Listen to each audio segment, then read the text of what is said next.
in the future នៅក្នុងពេលអនាគតអញ្ចឹងគេចង់ប្រាប់ថានេះ future perfect tense ប្រយោគអនាគតកាលបរិបូរណ៍ហ្នឹងគឺជាទម្រង់កាលនៃកិច្ចសព្ទមួយដែលគេប្រើដើម្បីពណ៌នារៀបរាប់ពីសកម្មភាពមួយដែលនឹងត្រូវបាន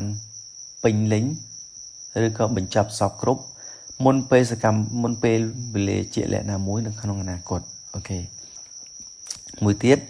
the future perfect tense ប្រយោគទម្រង់កាលនៃអនាគតកាលបរិបូរណ៍ហ្នឹង is a verb tense that is describe an action will be completed before an action in the future អញ្ចឹងគេថាទម្រង់កាលប្រយោគអនាគតកាលបរិបូរណ៍ហ្នឹងគឺជាទម្រង់កាលកិច្ចសព្ទមួយដែលពណ៌នារៀបរាប់សកម្មភាពមួយដែលនឹងចប់សពគ្រប់មុនពេលសកម្មភាពមួយផ្សេងទៀតនៅក្នុងអនាគតកាលអញ្ចឹងចំណុច2ហ្នឹងគឺវាស្រដៀងគ្នាតែគ្រាន់តែឥឡូវគេសរសេរថាមុនមានន័យថាចប់សពគ្រប់មុនពេលវេលាជាក់លាក់នៅក្នុងអនាគតដល់ពេលអាក្រោមគេសេថានឹងចប់សពគ្រប់មុនពេលសកម្មភាពមួយនៅក្នុងពេលអនាគតអូខេ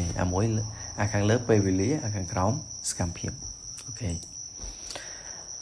The future perfect tense is only used in a few situations គេថាប្រយោគអនាគតកាលបរិបូរណ៍ហ្នឹងគឺត្រូវបានគេប្រើនៅក្នុងស្ថានភាពតិចតួចណាស្ថានភាពតិចតួច a few situations មានន័យថាគេមិនសូវជាប្រើវាទេណាបងប្អូនគេមិនសូវប្រើទេ but it's still good to know it ប៉ុន្តែវានៅតែជារឿងល្អដែលត្រូវដឹងវាធម្មតាកាលណាយើងជាអ្នកសិក្សាយើងត្រូវតែស្គាល់វាគ្រប់អស់ here's how to make it នេះគឺជារបៀបដែលត្រូវបានគេបង្កើតវាណាអញ្ចឹងគេចង់ប្រាប់បងប្អូនថា future perfect tense ហ្នឹងគឺគេប្រើវាតិចតួចណាក្នុងការនិយាយភាសាអង់គ្លេសគេប្រើវាតិចតួចអូខេតើឥឡូវបងប្អូនយើងមើលនេះ timeline ណាមើល timeline តិចទៅឧទាហរណ៍គេសេថា I will have finished by tomorrow ខ្ញុំនឹងបញ្ចប់នៅថ្ងៃស្អែក I will have finished by tomorrow ខ្ញុំនឹងបញ្ចប់នៅថ្ងៃស្អែកអញ្ចឹងបងប្អូនមើលនេះ I subject will បូកជាមួយ have finish មានន័យថាបានបញ្ចប់ by tomorrow នៅថ្ងៃស្អែកអញ្ចឹងមានន័យថា